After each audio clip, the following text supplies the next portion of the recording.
এই কয়েকদিন না ইউটিউবে বুকমার্ক বানানোর ভিডিও দেখছি বেশ ট্রেন্ডিংয়ে চলছে, তাও আবার অরিজিনাল ফুল পাতা দিয়ে। তাই আমিও বেরিয়ে পড়লাম আমার বাগানে কিছু ফুল পাতা সংগ্রহের উদ্দেশ্যে। বাড়ির বাগানে যে কটা ফুল পাতা অবশিষ্ট ছিল সবই খুঁজে খুঁজে প্রায় তুলে এনেছি, আর এমন কিছু ফুল পাতা তুলেছি যেগুলোর নামও আমি জানি না। এবার যে মোটা শ্যালো টিপটা দিয়ে সকলে ভিডিও বানাচ্ছে সেই টেপটা তো আমার কাছে ছিল না, তা বলে কি হাল ছেড়ে দেবো? না, আমার কাছে যেটা আছে তাই সেটা দিয়েই বানাতে বসে পড়লাম। আমি একটু ইউনিক কিছু করতে চেয়েছিলাম, একরকম ফুল না দিয়ে বিভিন্ন ধরনের ফুল পাতা এগুলো আমি আমার এই বুকমার্কের মধ্যে রাখার চেষ্টা করেছি।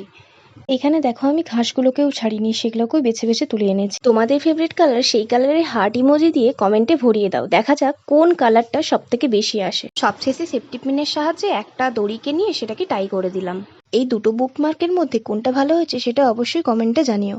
আর আমার ভিডিওগুলো যদি একটুও ভালো লেগে থাকে তাহলে please please please like and subscribe করে আমাকে সাপোর্ট করতে ভুলো না। Thank you for watching.